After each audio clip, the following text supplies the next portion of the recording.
Alex, Yes, Tyler. the end of summer is rapidly approaching. I know it's already August. It's still hot, but it means very soon all the kiddos will be going back to school, and the fun times of summer are slowly coming to an end. Very true. And surprisingly, with the end of summer comes something exciting for us. Yeah. We're finally almost done with fish. Yeah, we were just talking before we started recording and planning out a little bit of the future episodes, and we're like, we may finish the fish by the end of summer, like actual summer, not summer, quote unquote. That's like August. But what we always thought of summer, because when school started, summer ended, kind of thing. Yeah. If we mapped it out, the last episode should be coming out for fish. Or at least teleosts. The last episode should be coming out September Mid-late 21st. September, yeah. Which was surprisingly the autumn equinox. Yeah. Which is the first day of fall. But that will be the Pokeform Super episode. Yes. Be excited for that, guys. But before we get into it, make sure to follow us on Spotify at Life Complete Story, YouTube at Life the Complete Story, Facebook at Life the Complete Story, Instagram and TikTok at Life Complete Story. Send us an email at lifecompletstory@gmail.com for any questions, things like that you have for us. But we have one heck of an episode for you guys today. We are talking about the Xeiforms, which are the dories. They're kind of a deep sea species-ish, mid to deep sea. But pretty cool looking. We'll start how we always start, Alex, with our Nature in the News. Yes, sir. And I picked a cool episode article for us today. Kind of moving off of the environmental stuff and the ecology stuff, and we're going to talk about microbiology. So, the Scripps Research Institute, which is a huge research institute, recently published on August 8th a paper about a new evolution engine that creates super proteins 100,000 times faster, the title says. So they have this T7 Oracle engine that helps to speed up evolution. Basically, it's able to manipulate how proteins are made within a cell. The base cell would be an E. coli bacteria because it's easier to kind of like change the bases because there's no nucleus to go through. It's just DNA strewn throughout the cell. It's basically what this does. It's instead of taking multiple cycles to change individual bases and run the cycle, it does it all at once pretty much. That's interesting, because usually like the older, like the CRISPR method, they used to have to go and like select the bases or like the section, and they had to replicate rip out a section, replicate it 1,000,000 times, and then throw the new section back in there. Now, this targets plasmid DNA. The actual genome is untouched, but it targets the plasmid DNA. That's pretty neat. And their demonstration gene that they tested, what they'd shown was with the lactamase enzyme, right? ACEs are enzymes. Lactase, yep. Yes. Lactamase enzyme. Which is a antibiotic resistance gene. They entered that into this E. coli bacteria, so now it was resistant to these antibodies, up to 5,000 times higher resistance than the original. Yeah. So I wonder if they're trying to think if they can maybe do something to reverse engineer that and make them more susceptible.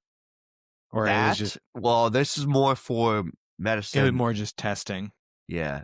They want this to be able to do, like, help with better medicine, like you said, kind of. Cancer treatments and other breakthroughs.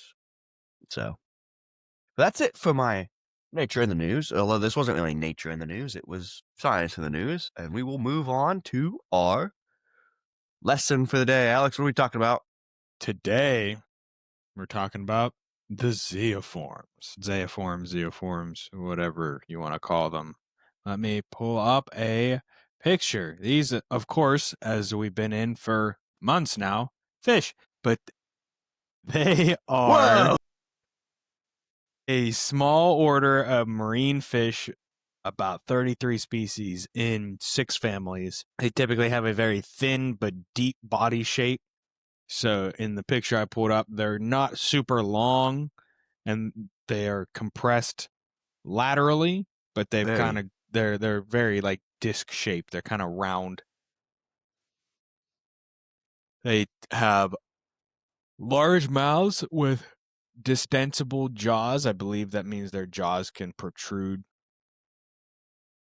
a good amount, like not just a little bit, like a significant amount. They go out like think of a shark jaw. Okay. I mean, a lot of fish are like that, but not to that degree. They have some extension, but it's not much. But they range in size from 2 inches all the way up to 35 inches. So a pretty good range of what these fish look like and kind of what they get into. So as we said, there are 6 families. Tyler, if you want to take us into our first family.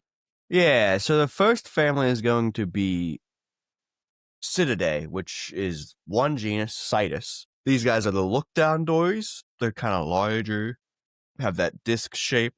They're found all through the major oceans, the Atlantic, Pacific, and Indian. And there's only 3 species. They have the silver dory, the New Zealand dory, and the king dory. Our next group, Alex? Yes, sir. Our next group is this is a mouthful. Bear with me. Grammacolepidae. Perfect. Close enough.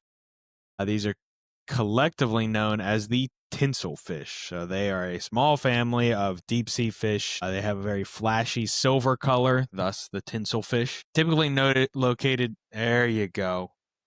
Look at them. Tyler has pulled up a picture. They are, in fact, a very flashy silver color.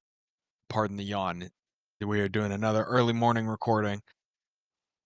They are typically located near the bottom of the continental slope in tropical and temperate regions of the 3 major oceans. So that'd be the Atlantic, Pacific, and probably Indian. Yes.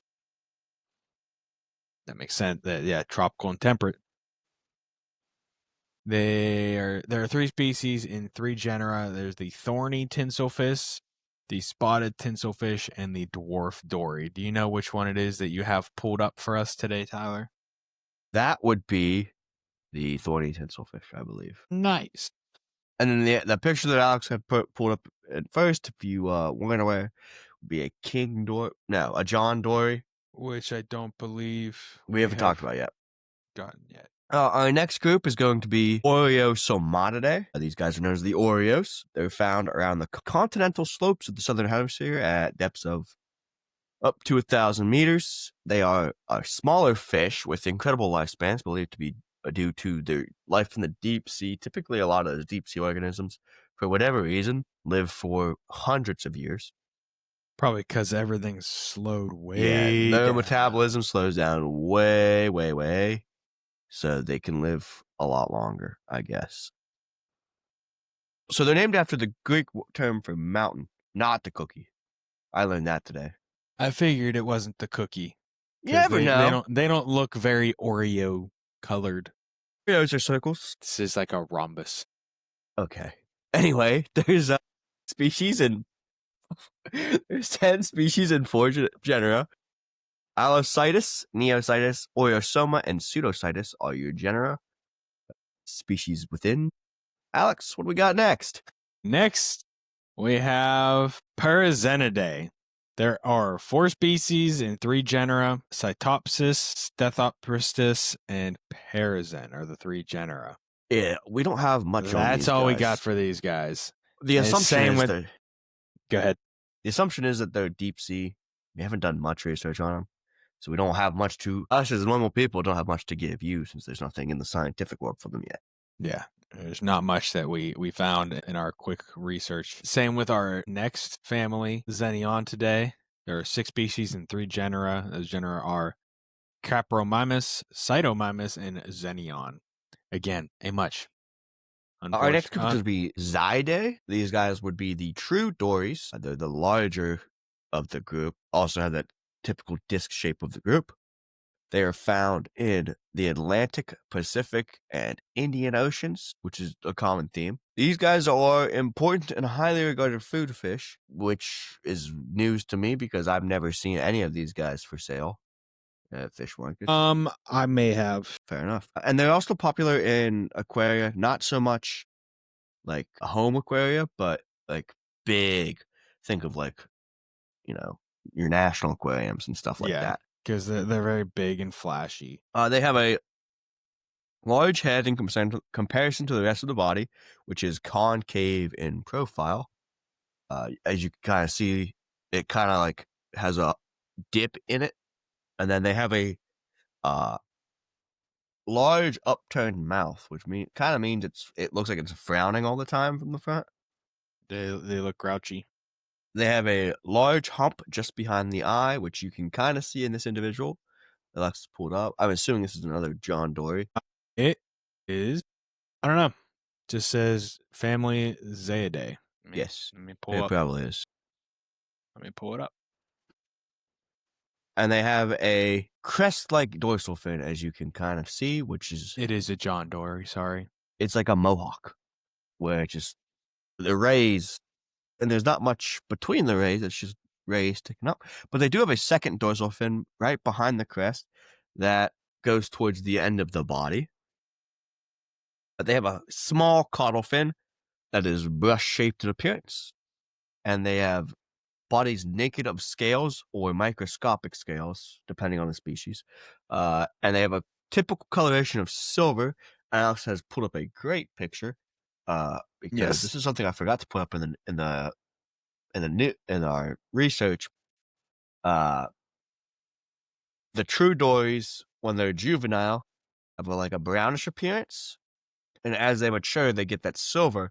But something that's typical in all dory species is this dot Big right in spot. right Yeah. in the center of their bodies, a big dot. Yeah. I keep scrolling through pictures and they all, I don't know if it's just the John Dories or Dories as a whole. They got that big old spot. Or at least the true Dories. Yeah, I think it's just in the true dories. Yeah, they all got that. Some of them is a little more faded. Like I found the Cape Dory, it's a little more faded, Yeah, in the mirror dory, but that's a little more faded. you can still see it. Yeah, it's there. Don't you worry. I think that's all we have for these guys. But we do have one more group to talk about today. Yes, nice. A smaller group. Much smaller group. Yeah. The other group we're talking about today is the Stylophoriforms. So these are not part of the Xeiforms. This is its own suborder. It is a monospecific suborder. That is terrifying. Yeah, that's what I said too. Holy crap. So this suborder possesses, I said, one species, Stylophorus cordatus, or the tube eye. So it is a deep sea ray-finned fish. There's a lot of debate about its placement in the phylogenetic tree. It was formerly part of the Lampriforms. Now it's on its own in the suborder of Gadiforms. Yeah, I'm so sure it's been moved around a Gadiforms are bunch. cods. Technically, this fits within the cod subfamily right now, according to Eschmeyer's catalog of fish, which is like the fish Bible. Okay. Fish Bible. Yeah. It's great. But for the context of it doesn't really fit with cod either, we're putting it in its own group, which it used to be too.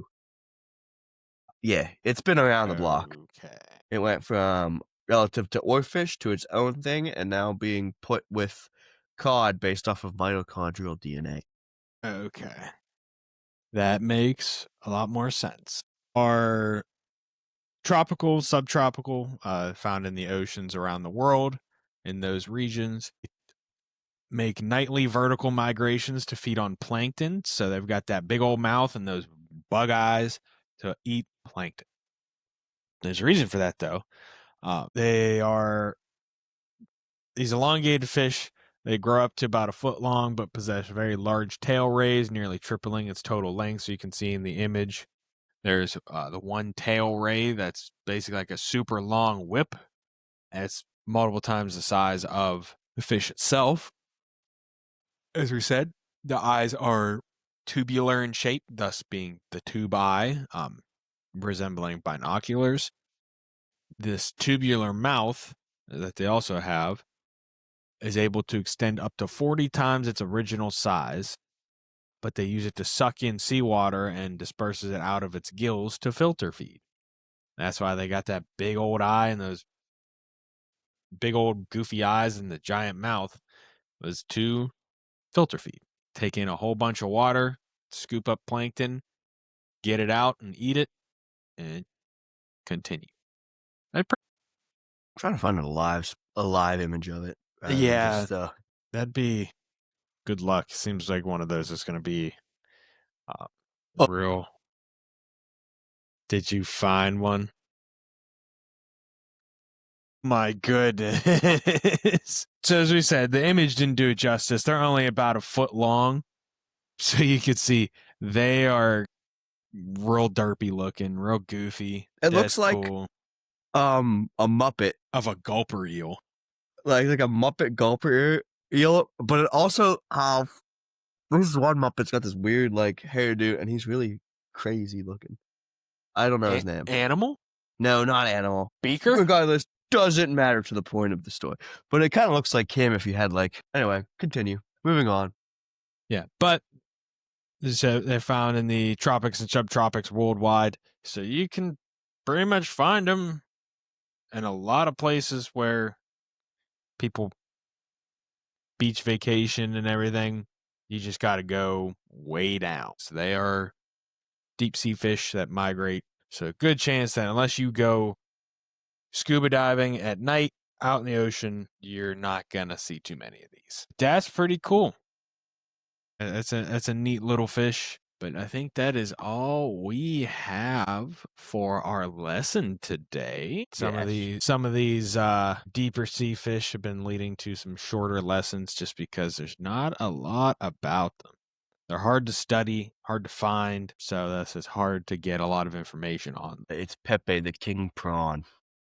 That's the Muppet I was thinking of. What? I'll look it up. Yes! Yes, him. That is funny. For the listeners, go look it up yourself. We don't want to get in trouble. Yeah, Pepe the King Prawn. Yes. Looks a lot like Style Force. A little bit. Alex, which would you like to do first? You want me to do my amazing species first, or would you like to do your most wanted? Go for your amazing species first. I was just talking for a little bit. So today's amazing species is not dory, nor is it the style for forest. It is something we've already talked about a while ago. Not in depth, obviously, but we talked about this group before. It's a salmoniform, the Sonogad, Salmo nigripinus, or nigripinus. That sounds a little bit better. Yep. Just keep going. They're listed as vulnerable, not due to population size or anything like that, solely because they live in one place, Loch Melvin, which would be in Ireland. They were most recently assessed in 2024, so this is one of our most recent assessments on the show we've had so far. They're listed as vulnerable due to the restricted range, which meets the threshold for the critically endangered category. But there's no indication of decline or fluctuation, so it does not qualify for anything more than threatened. I mean, it's a pretty big lake. Yes, as I said, It's got a lot. It looks like it's got a handful of rivers and things. yeah, there's a lot that feed into it. Yeah, and actually, it covers both Ireland and a small bit of it is in Northern Ireland. It is covered by 2 countries. We won't go there. Anyway, yeah, it is endemic to Loch Melvin in the Drows River system, and it does, as Alex did say, it spans between Northern Ireland and Ireland. Let me pull up the map. Boop. There we go. This little orange dot right here. That's Loch Melvin. Is the loch has a maximum depth of 45 meters, which sounds fairly deep for a loch. Yeah, that should be a pretty significant depth. Well, a lot of these lakes and lochs that are, like, in Ireland and Scotland and places like that were formed by glaciers. Yeah, that's almost 148 feet. That's plenty of space. Yeah, it's pretty deep lake. The lake is inhabited by a unique sympatric salmoniid community, which is, comprised of 3 trout within the genus Salmo, including the Sonogad, the Atlantic salmon, as well as the alpine char. So this one occupies the pelagic zone of that's its niche and feeds on the zooplankton and macroinvertebrates. So, like insect larvae and things like that. Yeah, And the annual reproductive period extends from November to December. I don't know where they migrate to. They do migrate to probably spawn. vertically, if I had to guess, or towards the shore. That's also a good assumption. If they're out in the pelagic area of the lake, I would assume they migrate closer to the shore so the fry are able to get more protection from the plants and Yep. rocks and get some sunlight. So, some major threats to the Sonogad. The lake is relatively susceptible to different types of runoff due to the lake being relatively high on runoff catchment, probably due to just the topography of the land. Yeah, and I think that part of the Irish island is relatively rural Mm-hmm. because it's really not that. I don't think it's that close to. You can see the major cities of Ireland, the capital of Dublin, and then Belfast of Northern Ireland, are not that close. Yeah. So Could also be wrong. there was a rapid increase in phosphorus levels from 1995 to 2001, linked to the clear cutting of conifers, and we have remained at that. There we go. Wow, that's cool. Yes. Lake has since remained within the upper limit of mesotrophic classification, although the algae abundance has not increased significantly due to the peat staining of the water. So it's probably looks like the water's very dark. Yeah, due to the peat. That tracks greatly. Yeah, looks like there may be a lot of farms surrounding the lake. Yeah. That is my assumption. I am obviously not a historian or scholar of Ireland, especially not this part of Ireland. Some other issues Take it with what you affecting will. the Sonogad are invasive / non-native fish species competition. So right now, the most abundant fish in Loch Melvin is the Eurasian perch, which is non-native, Sounds about right. and the older, like the adult individuals of that species prey on juvenile and trout fry. Makes sense. Also accounted for in the lake are the common roach, and the Eurasian rudd, 2 other non-native fish species. Although they are less abundant than the perch, and that has been linked to their presence is linked to the decline in other Irish salmoniforms, not this one. And then there's a typical rising water temperatures due to climate change. But and it is a local food fish too, which I assume that is makes just sense. it's a sport fish, and those that catch consume. Yes, makes sense. Especially if they are like trout. Yep. Trout does And taste good. trout is very tasty. And there are management plans and monitoring schemes in place. That's all I have. Alex, I'll kick it over to you for today's Okay. most wanted. Today's most wanted. So today's most wanted, I went way off into left field. It's okay. I got the killer shrimp.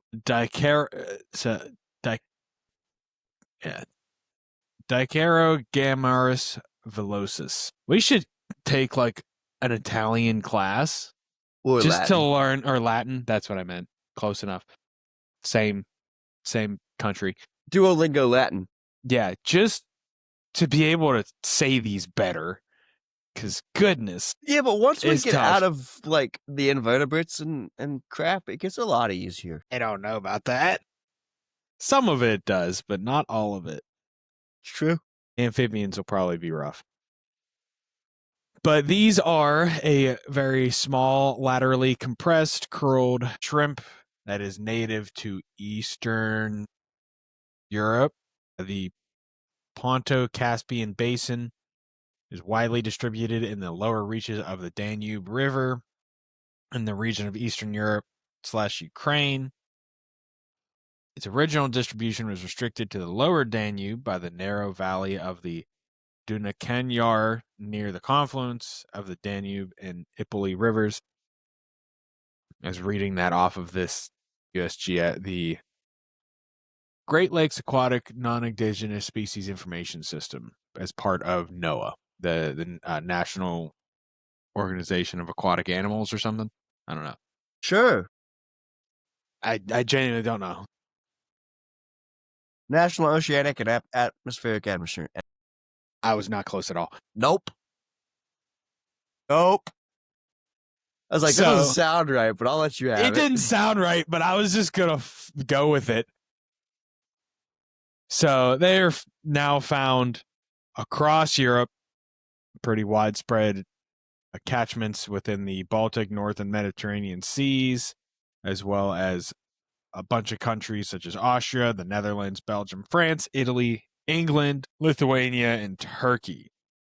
So they are not, I don't even know if they're in the United States yet. Okay, it says it is currently not in the Great Lakes region, but maybe somewhere else in the U.S. See point map for details. Let's follow. No, it is not within the United States yet, which is a good thing.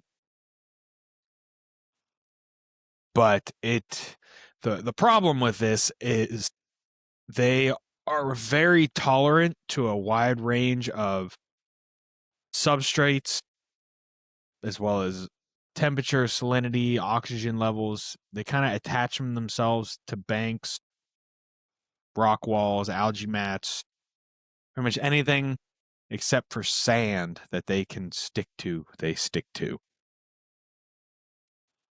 They prefer slower flowing water, which is why they're more in those lower river systems, because the bigger the river, the slower it moves, typically, as well as lakes. They can tolerate from 0 to 35 degrees Celsius, so freezing to very warm water. Their optimal is between 5 and 15. They can handle salinities up to their natural salinity tolerance is about 17 parts per trillion, which is, I don't know if that's super high. I do not know what the salinity of the ocean is. If Tyler's paying attention. Nope. What is... I do not know off the top of my head. I will get you for it. Yeah, it's salinity of the ocean in parts per trillion versus like fresh water. I'm guessing... Boy, sea water is 35. Okay, so fairly salty. They can tolerate a pretty decent salt concentration. I'm sure that's an average across Yeah, it goes much of the ocean. What? The water gets colder, so it can. It would decrease because it gets water colder, gets so denser. Yeah, you're right. So it can't hold as much, I think. Although, towards the equator, you get more rain, which dilutes it, says Noah. Okay. Interesting. Regardless. So, National so they can aquatic animals by it is early, bud. It's 8. It is 8 a.m. on a Saturday. We're gonna get up and record because Tyler's busy today and just get it out of the way. But they can tolerate like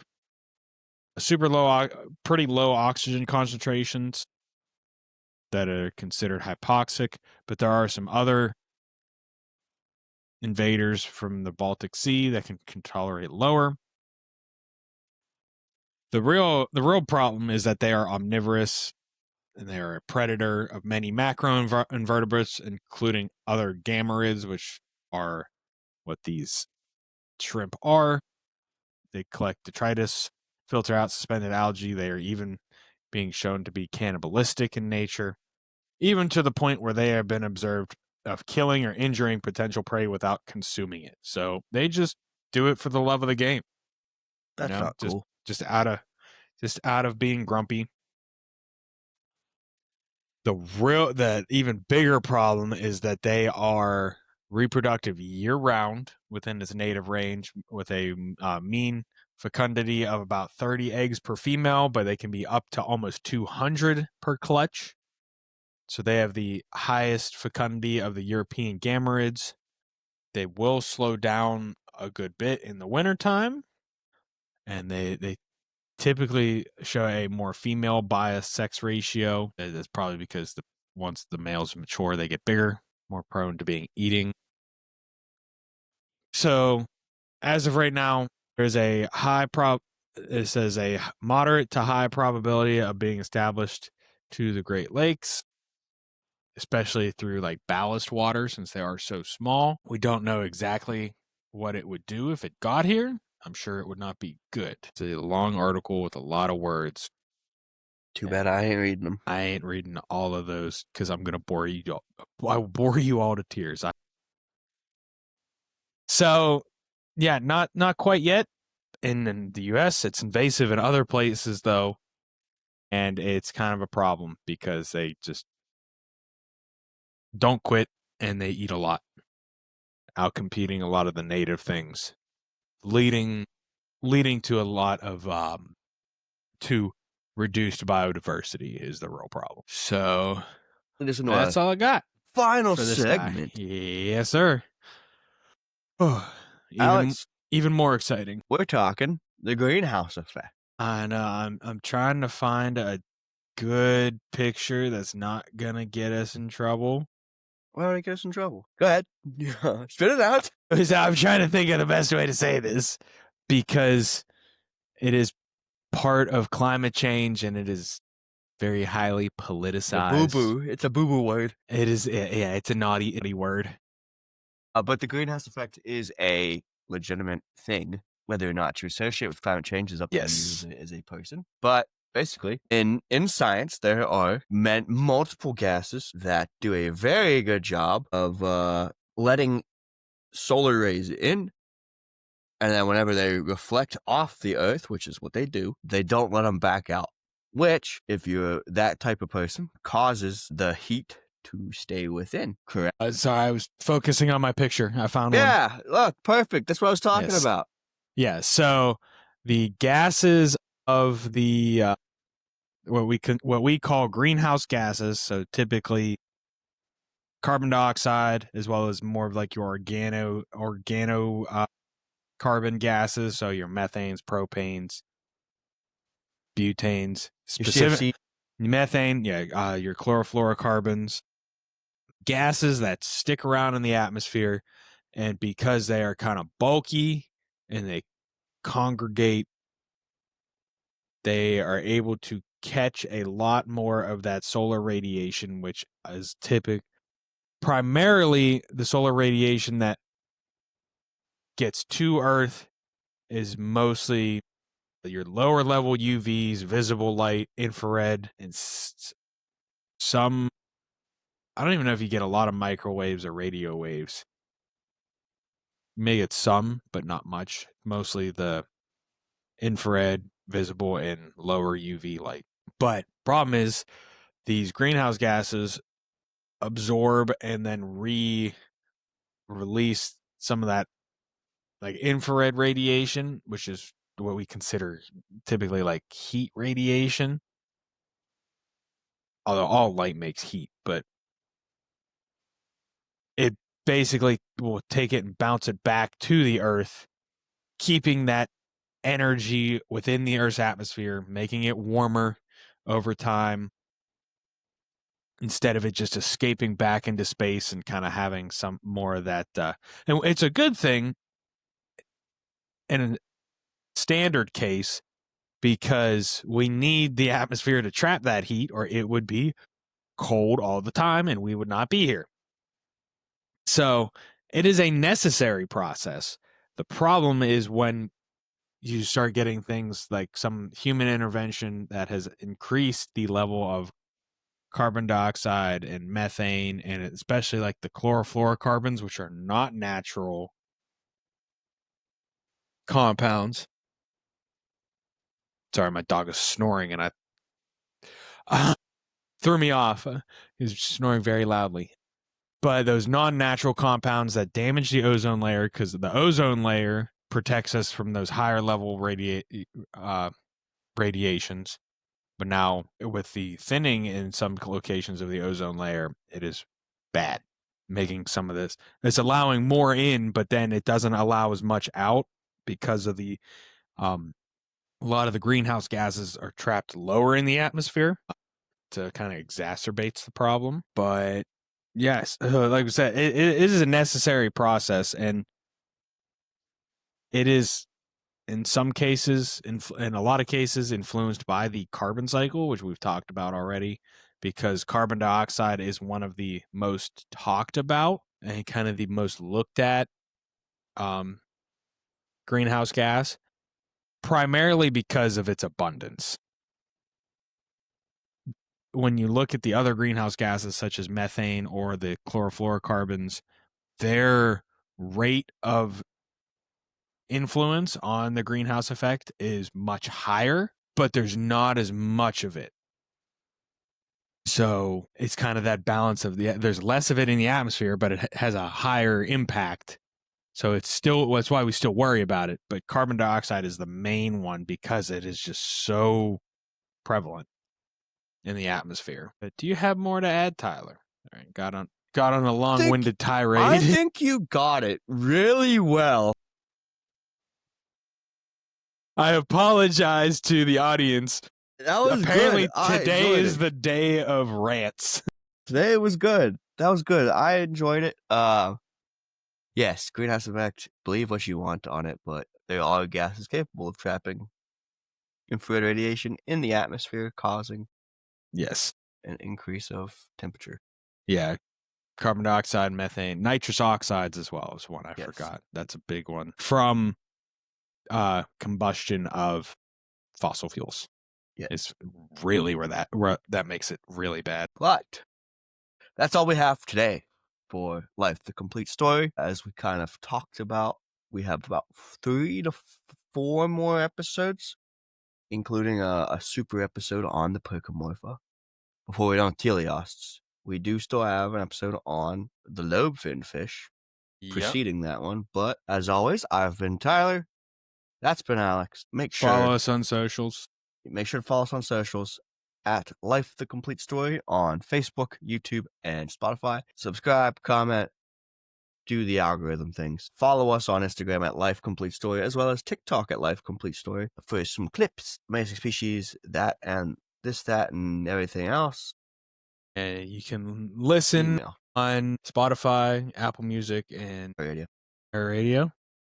And, I'm still working on it, but listen and watch on YouTube as well. Yes. So, yeah.